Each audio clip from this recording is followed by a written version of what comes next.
Over the last couple of weeks, we've talked to a lot of Quebec doctors who have spoken out about the fact that the province decided to vaccinate as many people as possible with just one dose and then delay the second dose. You know, remember, it was 21 or 28 days between doses, according to the manufacturer. But they're saying not 6 weeks. They're saying you go even longer, 90 days potentially. Well, the first of its kind study is in about the one-dose effect. And listen to these numbers. First and foremost, they tracked 33,351 nursing home residents, 172,979 healthcare workers who received just one dose back in January. What does it show? The one dose of COVID-19 vaccine reached about 80% effectiveness. How are those numbers? I mean, they say 92 to 95 if you get both. 80 is pretty impressive, is it? Or is it? Dr. Raywat Deonandan is going to tell me the truth here. Epidemiologist, science communicator at the University of Ottawa. Dr. Ray, it's always good. Thanks for your time. Thank you. First and foremost, 80%. Is that a victory? Oh, of course it's a victory. Remember, back when we were planning vaccines, we set the threshold at 50% for an acceptable COVID vaccine. Then we got, word that the mRNA vaccines give us 95% and higher, and we got spoiled by that number. Mm-hmm. Then the viral vector vaccines like AstraZeneca started posting numbers like 70 and 80%, and we thought, well, that's not good enough. Of course it's good enough. So the fact that one dose gets us 80%, that's fantastic news. And this is not just a small random study here. I mean, these numbers, you know more than I do. These are pretty impressive, aren't they? They are. Now, it's unclear if, the antibodies will wane faster. Mm. It's also unclear if you need that second dose to get what we call cellular immunity T cells, which are longer lasting. But nothing prevents us from having booster shots later in the year. So should we now consider, as a country, maybe just going against the manufacturer's suggested use of the product and say, let's just get as many needles in the arms as we can as they come in? That's an interesting policy question. Now, it comes down to what the nature of the emergency is. I think if we weren't facing an impending third wave and a huge public health crisis, I would say stick to the clinical trial data. But there's something to be said for getting as many doses into as many arms as possible to steel ourselves against the likelihood of that third wave and then get the booster shot when we can. What's the likelihood that decision's actually going to be, imposed? I think it's pretty high, actually. Really? All kinds of calls from around the country asking for input on this. I think New Brunswick is considering it. So it comes down to when we expect more vaccine doses to arrive. Mm-hmm. If we get them on schedule, like the millions that are promised within the next 2 months or so, then we don't have to take these extraordinary steps. If, on the other hand, the dose delivery is delayed until later in the spring, then it's something to consider. Yeah, well, let's face it. I mean, we've had limited supply till now, but the taps are being turned on. So if all goes as planned, even if it's delayed a week or two, we can handle one dose, right? Because the supply seems endless by June. Yeah, that's what I'm thinking. I think we'll be in a glut of vaccine by the middle of the year. So maybe it won't come to delaying that much. Delaying a few weeks, it's fine. Probably.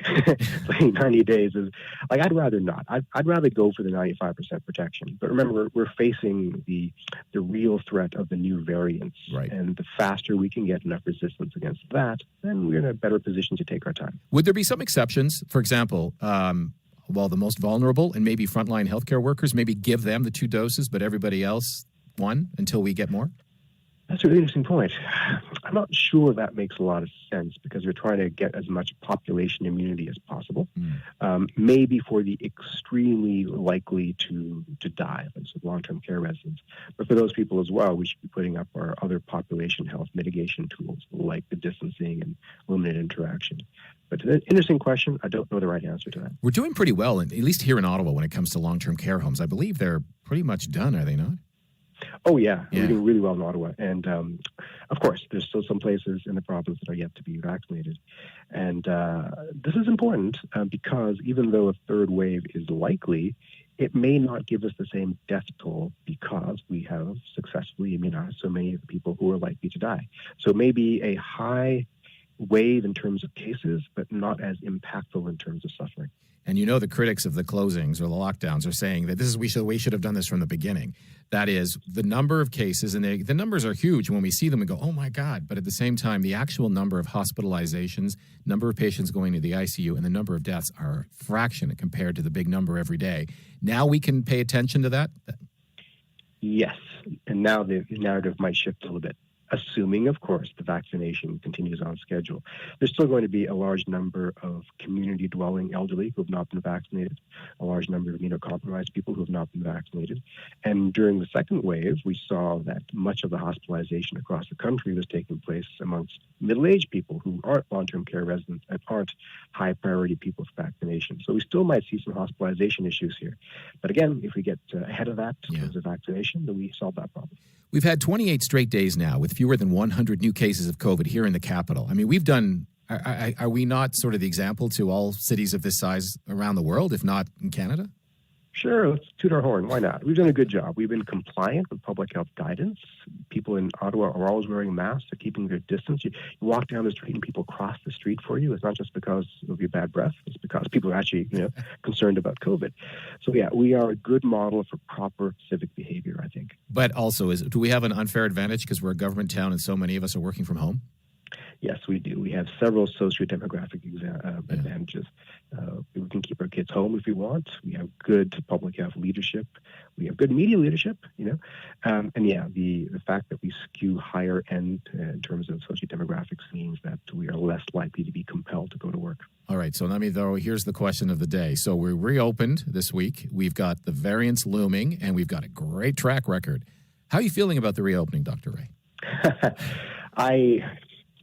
I think it's a little too early, to be honest, for a couple of reasons. One is I like to give schools a little more time to get settled until we understand the role that schools play in that transition dynamic. If we open other things, we confuse that data. Number two is we do have the new variants looming. And it strikes me that we're in a race here, a race to vaccinate faster than the new variants can become the dominant variants. And if we're giving the virus a head start in that race, that's not a good idea. And every time you open things up, you increase transmission and the likelihood of them becoming dominant increases. Which brings us back to where we started and the case for going one vaccine while we have it into the arms and hold off on the second one until we get a greater supply. Finally, the world trend. We're seeing the numbers here in Canada, in India. We're seeing it in the United States. The number of COVID cases are dropping dramatically as those variants loom. So is this a short-term decline? Might be. A number of things are happening here. One, we're past the hard phase of this second wave. Absolutely. The hangover from Christmas vacations is over, so the numbers are coming out naturally.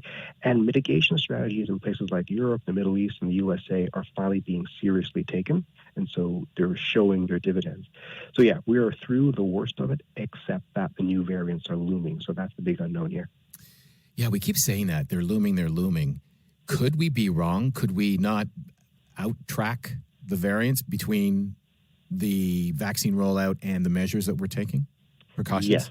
Yes. Okay. And that would be fantastic, wouldn't it, if we won that race? Yeah, wouldn't it be great if we got that narrative wrong? Absolutely. And I keep telling my students, if we do everything right and we win this race and battle, people will say we overreacted. If we do everything wrong, people will say we underreacted. Either way, the epidemiologists come out looking bad. So I'm okay with looking bad if it means that we got this wrong. Your whole, when you say you're an epidemiologist, you've suddenly gone up so high on the ranking of people to talk to, right? And people to hate. Yeah. I wasn't going to go there. But one day, Dr. Ray, as much as I love talking to you, it's going to happen where we're going to have to part ways. Yes, I look forward to that day. Yeah, for all the right reasons. I know, none taken, as they say.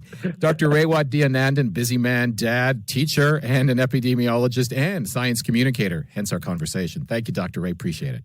Thank you.